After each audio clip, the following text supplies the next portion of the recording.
Good morning. I don't know whether we get to vote or not, but if we could, how many would vote like this morning? I left my house at 7:15. It was 62 degrees in August. Who would vote for 62 degree in August in Oklahoma? Yeah, it's the platform on which I'm running.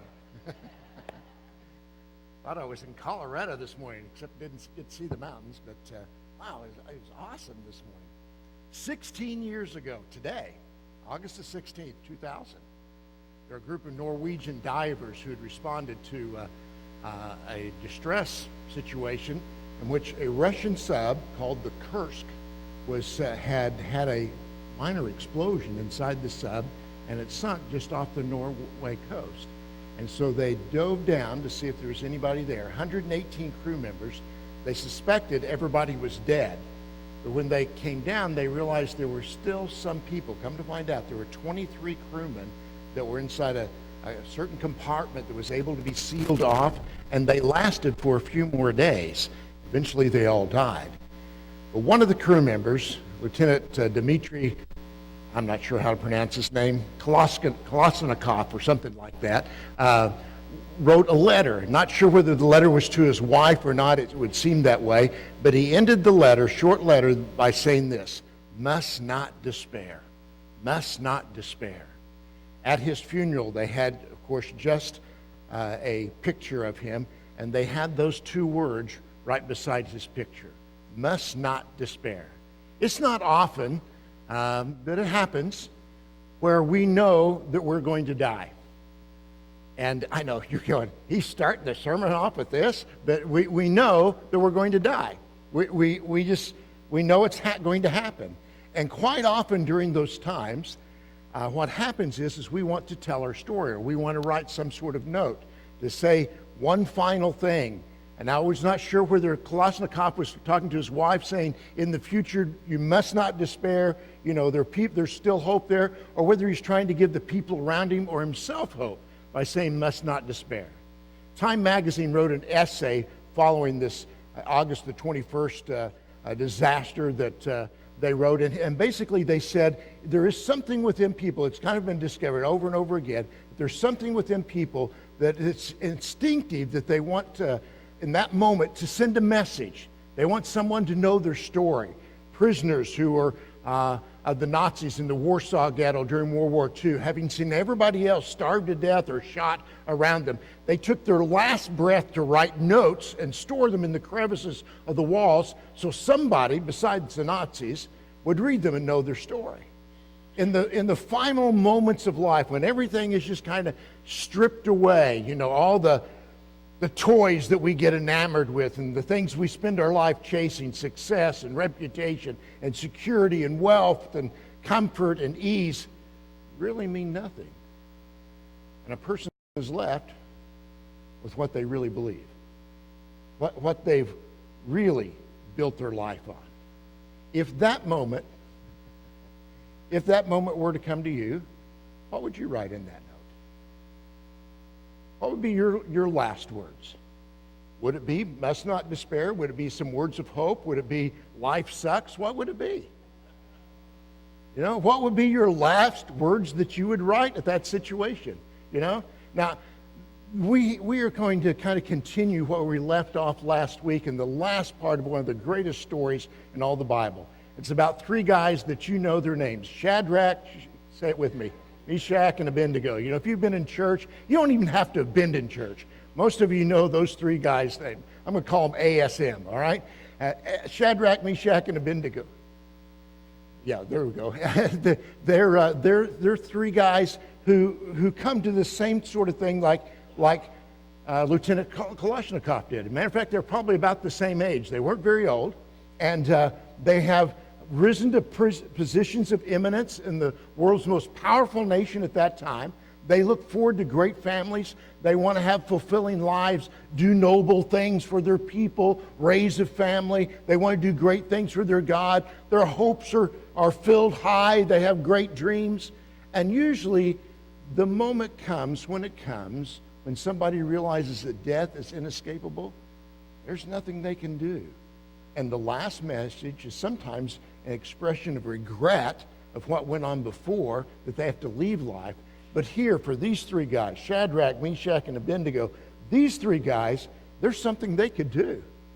If you remember the story, just to bring you up on it, King Nebuchadnezzar, if you still want to boo, you can this one time, and then get it out of your system. King Nebuchadnezzar, all right, good, all right. Just don't boo me this week. That really got me when you started booing me a couple weeks ago. King Nebuchadnezzar had built this huge statue, 90 feet tall, made out of gold, only 9 feet wide. And he set it up on the plain of Dura, and he said, when you hear the music, great praise and worship music that was going to be played, everybody was to bow down and to bow down before this God that he had built, this golden God. And the whole idea was he wanted to bring all these nations that he had conquered and brought back in captivity into Babylon. It was kind of a multiculturalism deal, and he wanted to get some unity. And he thought they could all unify around a particular religion, himself, a statue of himself. And so everybody bows, the music plays, everybody hits their face except for three guys, Shadrach, Meshach, and Abednego. And whenever everybody else is bowing their knee and you're standing up, you have a way of standing out, all right? And everybody recognized them. And since they had positions of prominence, they were leaders over provinces, there were those who were out to get them. So they told Nebuchadnezzar about the whole situation. Nebuchadnezzar comes to him, and it's almost like he says, you can have a do-over here. You know, all you have to do is say the word, bend the knee, and your nightmare would be over. And they could be lived. He says they'll restore them to their positions. Instead, they were going to be headed towards unimaginable pain and death and dishonor. And yet they would not bend the knee. They would not say that one word, life or death, and they chose death. That's the kind of devotion that they had to God. And they said this, and it said, if we're thrown, they're talking to King Nebi, if we're thrown into the blazing furnace, the God who we serve is able to save us. He will rescue us from your power, your majesty. Great words of confidence, great words of trust that God has the ability to deliver. But then he goes on and says this, but even if he does not. Boy, those are some of the greatest words of trust that have ever been written. Even if he does not, let it be known to you, O king, that we're not going to serve your gods or worship the golden image that you have set up. In other words, King Nebuchadnezzar said, just say the word, you can get out of it. They don't say the word. And here's the first thing I want you to see as we go further into the story this week. The observation I make is this, is that faith believes what it cannot see. For them, what they thought they could see was only death. And yet they're still expressing trust in God.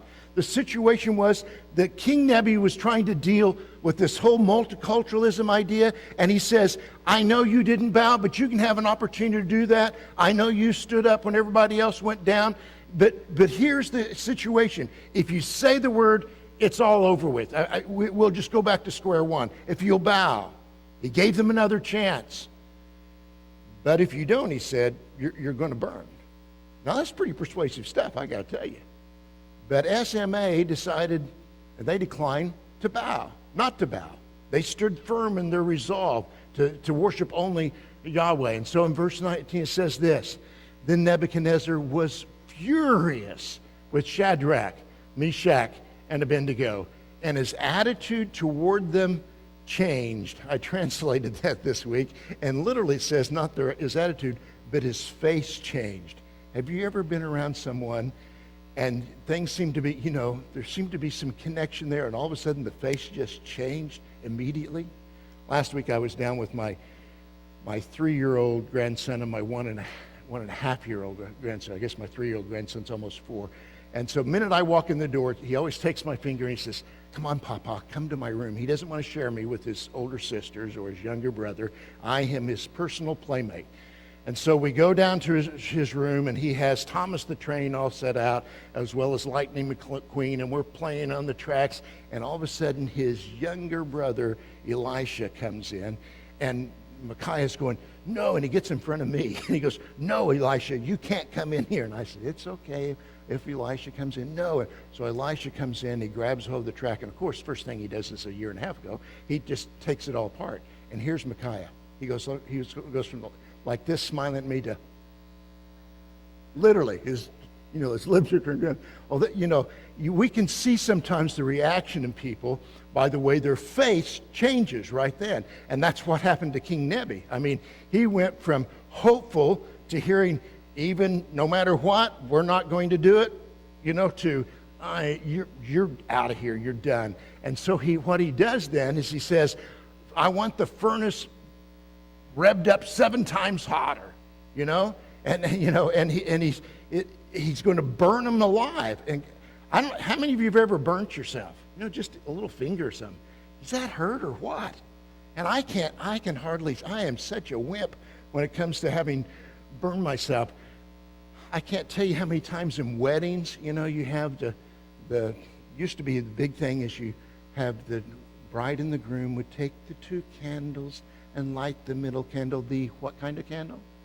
The unity candle, And so nobody ever seemed to remember to bring something to light those candles with. And I always kept a Bic lighter in my desk drawer in case of that. It's not that I'm smoking. It really is for the candles. But that thing, I don't know what it is. I've had that for years. I need to get rid of it. But every time I flick it, a flame shoots out about this far, And I'm constantly burning my thumb every time I do that crazy thing. And it just hurts to do that. And I'm not smart enough to go buy one of those with the longer reach, but I keep doing it. Just think of you being burned alive.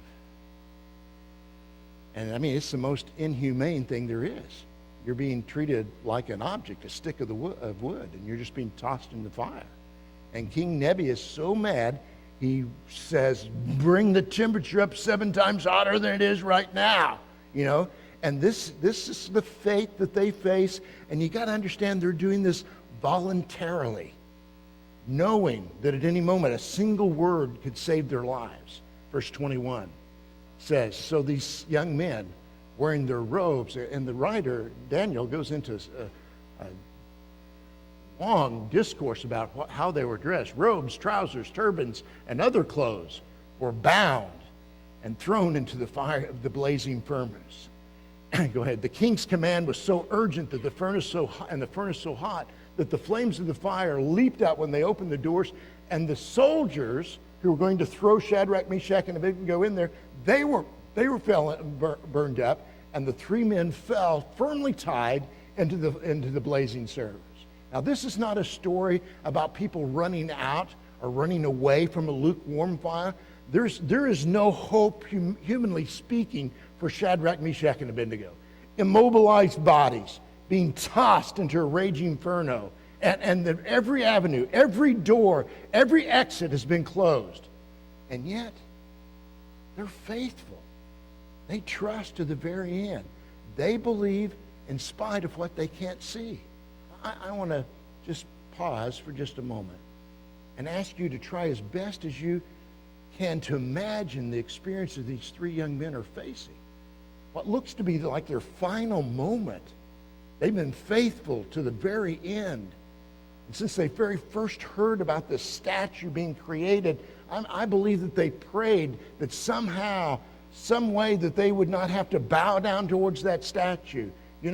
Every avenue, though, every door, every exit's been closed. And now they're carried to the furnace. These are real people filled with courage, some fear, defiance, faith. And they feel the heat. They've seen the men who carried them into the furnace collapse and die from the flames. And now they're tossed into the smoke and into the fire. I mean, and I think when they first go in, there's kind of an oddity. They're waiting for the searing pain, for the numbness, for the smoke inhalation that will suffocate their lungs. But it doesn't come. They don't feel any different. It begins to dawn on them, they're not even warm. There are no burns, no smoke. And that leads me to the second observation. Faithful obedience is our responsibility. The outcome is God's responsibility. Faithful obedience is our responsibility. The outcome is God's. They're not tied up anymore. They're walking around in the furnace. And that's not the best part. The best part is what happens that turns this tragedy into a miracle and a divine encounter. Verse 24 says this, then King Nebuchadnezzar leaped to his feet in amazement, and he asked his advisors, weren't there 3 men that we tied up and threw into the fire? And all the advisors, you can pretend you're advisors, what would you say? Yeah, there were only how many? 1, 2, 3 people, all right? They replied, certainly, O king. Look, I see 4 men walking around in the fire, unbound and unharmed. And the 4th looks like a son of the gods. Now make sure you read that right, okay? A son of the gods. All right, they're not sure who he is or what hasn't. But there's a 4th member of the furnace club that's been formed in this fire. And he's unharmed. And evidently he is the one, this 4th guy is the one that's delivered the other 3. And it's like he convenes a small group meeting right there in the fire, all right? I mean, who was this 4th man who appears from nowhere? He was not in the crowd, but he appears in the furnace. And he looks like a son of God. Well, we really don't know. Text doesn't say. My opinion, it's Jesus. It's a pre-incarnate appearance of Jesus in this furnace. And it just kind of sounds like the kind of thing he would do. But they're walking around, Shadrach, Meshach, and Abednego are walking around, and the 4th guy joins them, and they have the world's greatest small group meeting right there in the furnace. They were going to have an open chair, but it burned up, you know. So they were just all there together. And I kind of wonder, what did they say to each other? I mean, you're thrown in the furnace, and this 4th guy joins you. What do you talk to him about? You know, what would you say? Well, the first thing I think I would say would go, whoa, baby, you are awesome. Thank you, thank you, thank you. I mean, I don't know why we're not being burned up, but thank you for being in here with us. You know, I appreciate it so much. I bet that they expressed a worship service like you cannot believe. Now, they came to this situation being very determined that they were not going to bow down and worship a false god, and they end up having the world's greatest worship service they've ever had. Right there, this small group in the furnace. And I wonder what the 4th man said to them. Do you think he said to them how proud the Father was of their loyalty? Do you think he said to them, you know, because of your devotion, your love, there are going to be people that 2.5 millennium from now in Muskogee, Oklahoma are going to talk about you. And they go, Okies from Muskogee? Wow, it's so good, you know. Do you think they talked about that? I mean, what would the reaction be? Because this becomes a can't-miss event in their life. An event that looked like the furnace was going to end their lives turns out to be the greatest thing they've ever experienced. It is the can't-miss event of their life. Because the furnace turns out to be the place where they meet God. And the whole point of the story, man, just wake up here just for that second, all right? The whole point of the story, if you don't get anything else, get this, is that they were hoping to get delivered from the furnace, but God decided to deliver them in the furnace. They were hoping to get delivered from the furnace, but God delivered them in the furnace. When it was at its hottest, when everybody's dying around them, God decides to meet them there. Sometimes, I don't understand why. I have talked with him a lot about this. He's never really given me a good answer other than read some of the stories of people who've gone on before you. Sometimes God delivers people from the furnace. Sometimes God meets people and delivers them in the furnace. Jesus said to them what he says to people today, I'll meet you in the furnace. Because I got to tell you, Jesus is just kind of furnace kind of guy, you know? The place where a fully devoted follower of Jesus, sometimes it leads you, being a devoted follower of Jesus, that place where he leads you can look scary and painful and dangerous. And in the end, it turns out the place where you actually meet Jesus. I bet that I could go around this room this morning And I could sit down with you in a microphone and say, has there been a time in your life where since you've become a Christian, since you've become a follower of Jesus, where you were hoping very, very much that you would get delivered away from something, and yet God puts you on a mission. He puts you on an adventure where you're going down this, and it looks scary. It doesn't look like there's any way out, maybe death, but you know it's going to be uncomfortable and painful, and yet it turned out to be the greatest trust-building, faith-building adventure in your life. How many of you could say that that's been true in your life? Yeah. And story after story after story, that is the truth of our lives. You know, it's going to, you know, Jesus just says to us today, I'll meet you in the furnace. You follow me. It's going to look dark. It's going to look dangerous. It's going to scare you, but you just keep on following you, and I'll meet you in the furnace. Then on the outside of the furnace, the king approaches the furnace and shouts this, Shadrach, Meshach, and Abednego, servants of the Most High God, come out, come here. So Shadrach, Meshach, and Abednego, now I'm not sure the next Hebrew word, I think it says swagger instead of came, but I'm not certain, okay? Just came out of the fire. I mean, they had the walk. You know, after you win the basketball game, you had the walk, you know. They came out of the fire. King Nebi ends up praising God and worshiping God instead of the statue. And he doesn't just restore them, he lifts them up to new positions, new opportunities to serve, to influence, to be able to contribute to the kingdom, to God himself. And I wonder, what do you think the rest of their lives were like after that? We don't really know. Do you realize this is the last time we hear of Shadrach, Meshach, and Abednego? We don't hear of them again until you heard a Sunday school teacher tell it on a flannel graph years ago, right? That's how long. It's the last time they're ever mentioned in Scripture. I wonder as they went through life if they ever thought, it would have been easy to have missed this adventure.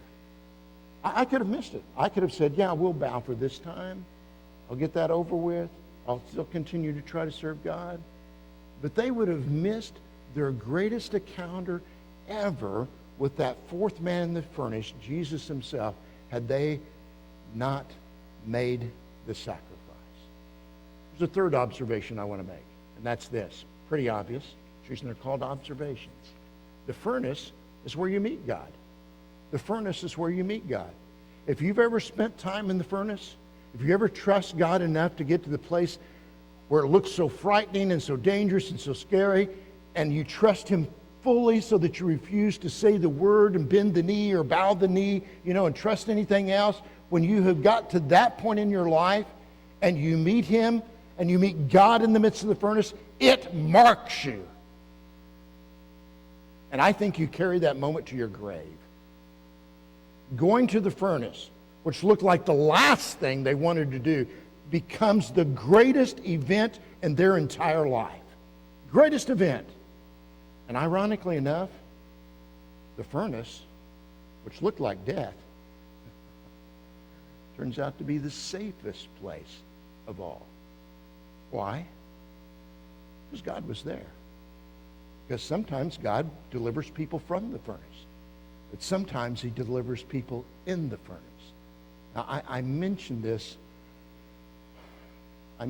because I think the greatest danger, if you're a follower of Jesus this morning, I think the greatest danger that you face is that the primary goal of your life will become furnace avoidance. That you will do whatever is necessary to maintain your comfort and your respectability and your status, and you avoid the furnace. It's when I pray, God, deliver me from pain and discomfort and suffering and inconvenience. Make my life smooth. Make my life easy. Somehow we have got the thought in our minds that if you're living a really good Christian life, everything's going to be smooth as glass. Wrong thinking. Doesn't work out that way. Not at all. You say, then why in the world would I ever want to become a Christ follower? Because the adventure is so much greater when you go through the danger. it cements your trust. You never realize the trust that you have and the benefits of that trust till you've been in that dangerous situation. You know, I had the, sometimes I think of odd things. Now, that's no revelation to many of you who know me, but I had the oddest image come to my mind as I was thinking about this passage. I had this picture of God having a calendar. I know he doesn't have a calendar because he's all-knowing and all-present, so he never has to remember to go any place because he's already there. All right, I understand that, okay? You'll get that later about lunchtime. All right. But I had this picture of God having a calendar, and on whatever date that it was that Shadrach, Meshach, and Abednego, August the 19th, whatever it was, had their deal with Nebuchadnezzar, whatever time it was. Let's just say it was 10 a.m., all right? That God's got written down in his day planner on his iPhone or someplace, meet Shadrach, Meshach, and Abednego in the furnace. Wouldn't that be cool? On the calendar there. Meet Shadrach, Meshach, and Abednego in the furnace. And I thought, what if they hadn't shown up? What if they hadn't shown up? I mean, their whole life as an adventure depended upon their decision, their willingness to face the furnace. If they had not decided, I will not bow down, I will face this furnace, if they had not decided that, this story would not have been in the Bible. 2 millennia later, we wouldn't know anything about it. And I wondered, and I thought about all of us as a congregation. Where on God's calendar does he have your name written down? Meet with Steve in the furnace. Meet with Mary in the furnace. Meet with Eric in the furnace. Would you make it? Or might you bend your knee to the wrong God? It's amazing to me how often our human heart, the spirit and emotion of these potentially glorious creatures that we are, made in the image of God, it's amazing to me how often our human heart gets attached to and wrapped up and bound up and enslaved by trivial and stupid things. Right? I know, I quit preaching and went to meddling, okay? Getting hot in here? Somebody cuts you off in the freeway. And we get over there and shame about it! My boss gives me a angry sideways look. And it hurts my poor little feelings. I didn't get the recognition that I expected, or I think I must have at work or at school, walking down the hallways. Or I didn't get the attention from the opposite sex. Or I got an unexpected expense, which means I can't have something I've got to possess. My career's not going high enough. Somebody creates an obstacle in my life. Guys, those things are inconveniences. They are not furnaces. Maybe it's at work. It's a funny thing. Somebody told me recently that they were praying they would get a different job, a job where it was just, an easier environment. And they said, I work with fallen, difficult, cranky, hostile people all the time. And I thought, so the people who work with me. No amens from the staff. It's a world of fallen, difficult, cranky, hostile people. The world's filled with them. Can I get an amen on that at least? Maybe you have people in your workplace who are far from God and have habits or behavior that are really quite painful for you. Nebuchadnezzar was not exactly up for the Employer of the Year award. And God used Shadrach, Meshach, and Abednego's willingness to go into the furnace to change his heart. Often we want to get transferred to a nicer job with nicer people. I've prayed that a lot during my lifetime. I've been in Muskogee how many years? Maybe that'd be a good thing. I don't know. Maybe it would. But maybe God's plan is to have you right where you're at least today, so that he can use you to change somebody else's heart. Maybe he wants to grow you, and maybe he wants you to grow up in your judgment and your discernment and in your ability to know how to speak and when to be silent. I can hardly say the word. And in your ability to love somebody when it's easier to resent them or dislike them or judge them or write them off. Just something to think about, maybe. Maybe you need to stop praying for deliverance from the furnace and ask for the presence of God in the furnace. The God who meets people in the furnace. Maybe there's a Nebuchadnezzar in your life that God wants to reach through you. Perhaps you ought to quit praying to God so that you can get away from him and ask God to meet you in that furnace. Maybe God's been whispering to you to get involved in some form of service. Maybe it's a servanthood ministry around here. Maybe it involves using your spiritual gift, and you're afraid to do that. And you've been avoiding what feels like the furnace, the heat. I need to remind you, God's in the furnace. Tell him you'll meet him there. And honestly, some of you are facing furnace situations right now. Please listen to me for just a moment. God will show you his power in all kinds of different ways through the course of your life. He will show you his power in all kinds of different ways through the course of your life. But you will know his presence, the tangible reality of the presence of Christ, best when you're in the fire. Some of you need to hear that today.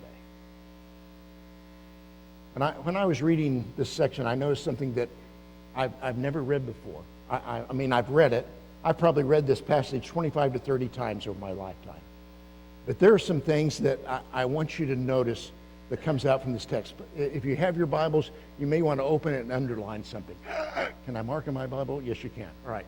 Let's have the next slide. Verse 20 says, strong soldiers tied up Shadrach, Meshach, and Abednego to throw them into the furnace. Verse 21, these men were tied up. Verse 23, these three men were firmly tied up. Verse 24, King Nebuchadnezzar says, wasn't there three men tied up?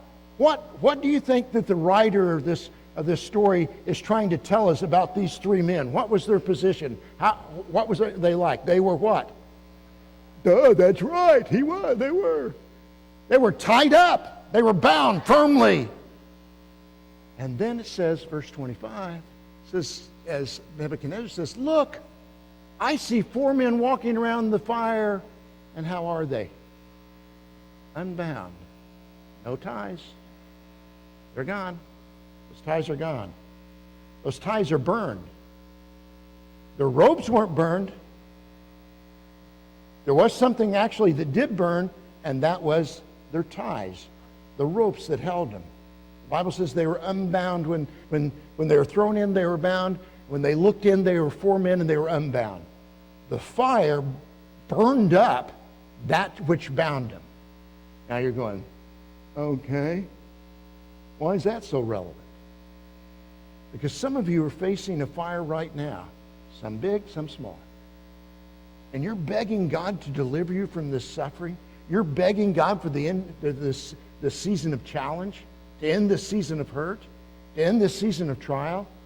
But could I just propose that perhaps, just as we saw in this story, that the very thing you want God to remove from you is the very mechanism that God wants to use to set you free?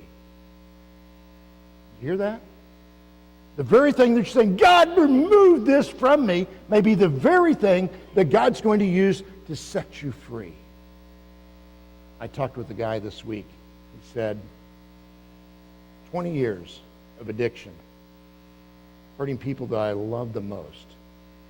And the very thing I begged God to remove from me was the very thing God used to liberate me. That's good. I don't want you to minimize what the presence of God in the circumstance of your hurt will accomplish. Remember Romans 8:38? God uses all things to what? For the good. To work together for the good. Those who love him are called according to his purpose. So verse 29 once again says, Nebuchadnezzar says, praise be to the God of Shadrach, Meshach, and Abednego, who has sent his angel and rescued his servants. They trusted in him and defied the king's commandment, and they're willing to give up their lives rather than serve or worship any god except their own God. When God shows up in your hurt, the world will look on and God will be honored. They will see you, but they'll honor God. They'll say, praise be to the God of Tim. Praise be to the God of Marianne. Praise be to the God of Jonathan, who began to honor God when they were in the midst of the furnace. When you stand in the midst of a battle, people looking on, they will see you, but they will honor God. I'm going to ask, if you would, just to bow your heads for just a moment as we kind of close this with a challenge this morning. Just kind of be in an attitude of prayer, if you would, for just a moment.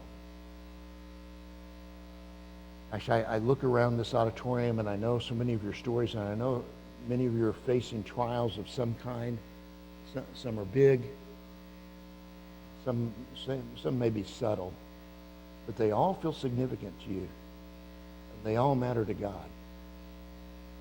And I wonder how many, hearing this message this morning, would have the courage to say, God, I'm not asking you to deliver the trial from me. I'm asking you to deliver me through the trial. I'm asking you, God, to be with me during the hurt.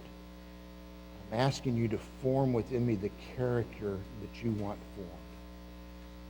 How many of you would have the courage to say, God, don't deliver me from it.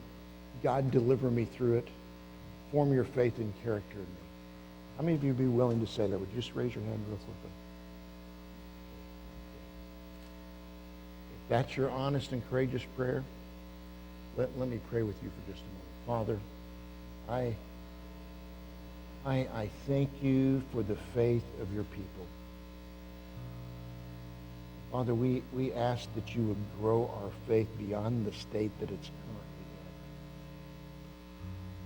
in. And in the midst of our hurt, in the midst of our struggles, God, would you remind us that not only are you good, but you haven't changed. You're still the God that heals. You're still the God that transforms. You are still the God that raises the dead and breathes life into that which is lifeless. So, Father, all across this auditorium, as we sit in our struggle, in our hurt, we thank you that you are present with us and that your faith will be formed in us. We thank you in Jesus' name. Amen. I believe that some of you are experiencing hurt this morning, but you really don't have anybody to turn to because Christ is not first in your life. I love some of the things that Jay said in his communion meditation earlier about part of the purpose of the church. We exist to stimulate one another to love and good deeds. It's a great thing. I didn't really like the fact that he didn't come to hear my great messages, but I did like the rest of that. Okay? And the issue is, if you're not following Jesus, you probably don't have a community around you. You don't have a community around you to help you through these furnace times. You may go to a church, you may come here, but you don't really know Jesus. Knowing Jesus and going to church are not necessarily synonymous. We are called, had an invitation to be followers of Jesus. And if you are not one this morning, you can do that today by taking a stand today and declaring that Jesus is the leader and the forgiver of your life. That's a decision that you want to make this morning, we invite you to come as we stand and we sing this morning.